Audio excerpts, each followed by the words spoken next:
Welcome to Ecclesia Principles, a biblical strategy for believers to engage in God's design for government with Ray Eppard.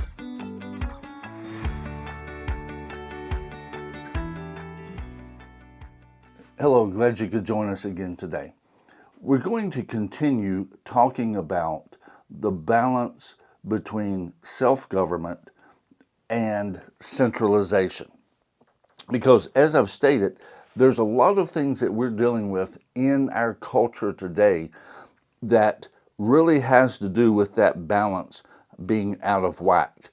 And we're going to look at some things this week historically so that you can see where those changes went and what happened.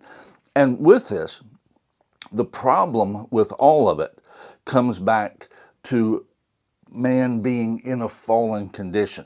The fact that we have a sin nature in this flesh. And in Romans 7:23 it says, "But I see another law in my members, warring against the law of my mind, and bringing me into captivity to the law of sin in my members." And so at that point, that sin nature raises its head and begins to get things out of whack, particularly when power comes into play. Now, here's a reality that we just got to understand. It is a reality. If you would, the book of Ecclesiastes, the way that you need to read the book of Ecclesiastes is that God gave Solomon wisdom. And with that, if you would, he didn't have the solution, but he came to know that just life here was, as he put it, vanity and vexation of spirit. And that ultimately, the way we would put it in the New Testament framework, is you needed to be born again. And without that, everything else meant nothing, because ultimately you die.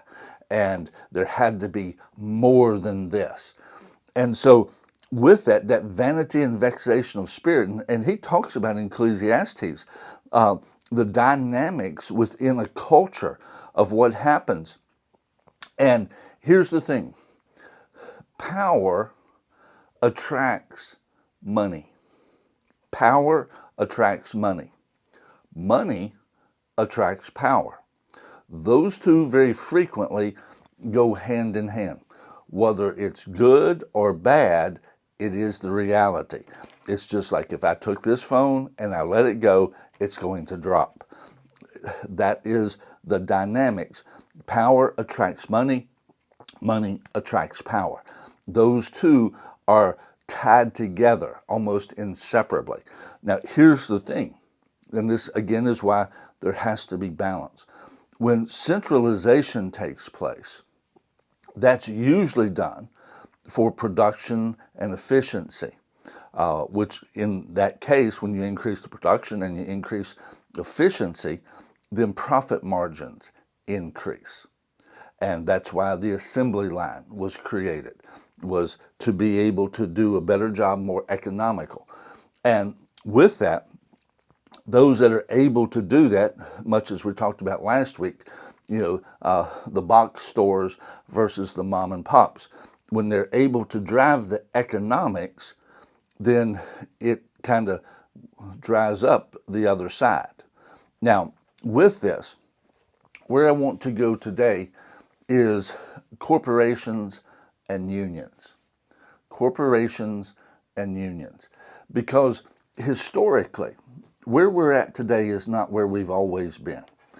America started off very much as a pure capitalist country. Now, the thing of it is, pure capitalism, and don't think I'm a heretic. I'm not a socialist. I'm not a communist. I'm opposed to those things. But pure capitalism does have some problems. There has to be boundaries. One of the concepts that we've talked about in time with this is that everything has to have limits. Everything has to have limits. When the Industrial Revolution came, then, especially then, the flaws of pure capitalism began to emerge. Because before, America was so much of an agricultural society. There were cities and there were dynamics that were going on there, but again, they were kind of secluded to that area, to that town, to that city. But the Industrial Revolution put things on steroids to a degree. And centralization was able to grow to a degree it had never been able to grow in the past. And with that, again, the assembly line, being able to get the goods necessary to make products, move them along, the rail system that had connected both sides of the country. Everything was put into place and was ready for that Industrial Revolution.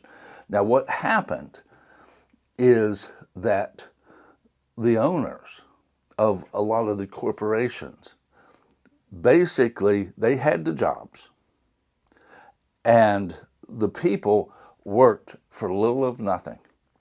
And if you would, because of the sin nature, they took advantage because they were the ones that had the jobs.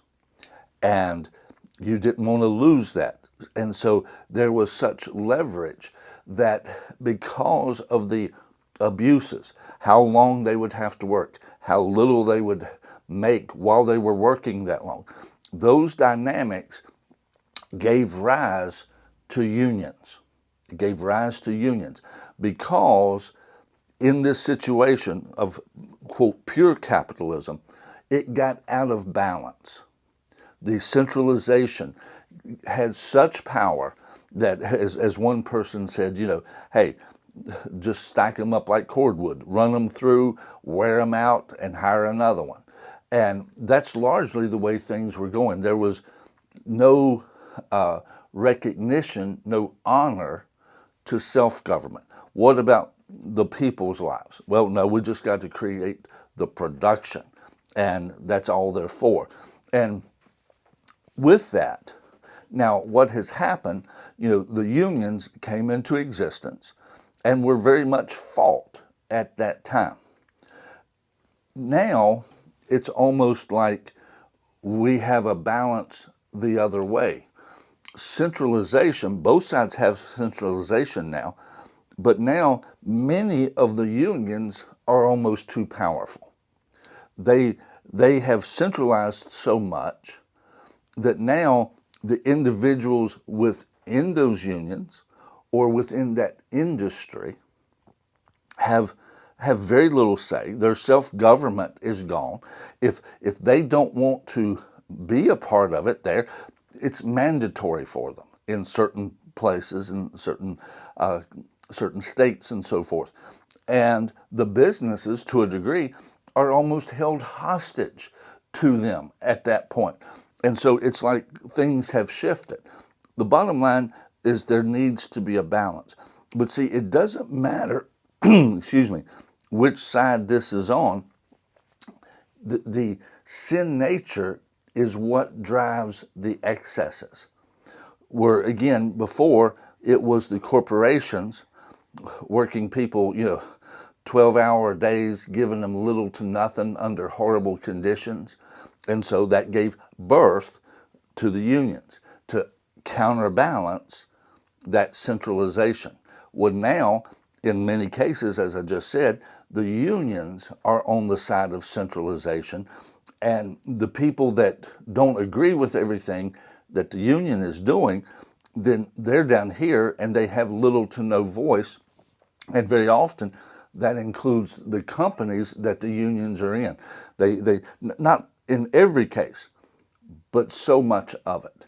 The dynamics in our culture today are creating this imbalance, and it has to be brought into a balance.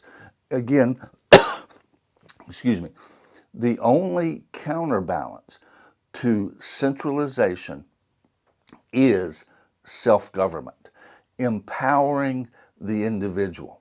There are unions that I'm aware of that if you are going to work in this particular profession, and that is unionized, then there are places that you have no option. You have to be a part of it, and you've got to pay, in some cases, up to 10 to 14% of your income as dues. Well, that's a hefty fee. And in these dynamics, again, the individual is being suppressed. Self-government is the counterbalance. We have to balance self-government and centralization. Again, centralization is essential for development and progress, but for a healthy environment, for a healthy society, self-government is there. With our nation right now, even politically, if you would, it's almost like the politicians are a union of their own. It seems like it's almost impossible to get rid of some of them. It doesn't matter what they do, they just keep getting elected. And those dynamics that are there, very often, they are offsetting the individual rights, the self-government of the people, and it's usually not even what the people want. Now, again, we're not a democracy. We are a democratic republic. And so it's not just what does the majority want, but very frequently the representatives are going completely contrary to what the majority want. And there's stats that they give and say, oh, well, the people want them. More people are inclined to it now. Well, in very often in those situations, it's because it's being rammed down their throat, and they've kind of just, well, this is coming, might as well get used to it and be happy. And that dynamic is in place. And again, it's because self-government is not being allowed to counterbalance it. Now, what do we do? And this is what we're going to start talking about this week. What do we do in these situations? We have to begin to prioritize self-government. We have to begin to prioritize the rights of the individual as opposed to the centralization. Because right now, centralization is dominating. It is dominating. And we have to push self-government. We have to push individual, we have to push individual rights. We have to stand for that. At that point, very often, the case can be made, well, this works really well. Yeah, it does. It's very efficient. Centralization is very efficient. But the problem is, with that efficiency and the sin nature, power gets placed there and abuses begin to take place, just like they did in the Industrial Revolution. We are at the place right now, very similar to where we were with the Industrial Revolution. This is a technology revolution, an informational revolution, that if we're not careful, if we do not promote self-government and individual rights, we're going to be back at a place where everything that is centralized is going to oppress the individual, take advantage of the individual, and create problems that it's going to take a lot of difficulty to offset. We have to promote self-government and individual rights. It is the counterbalance to centralization. See you tomorrow.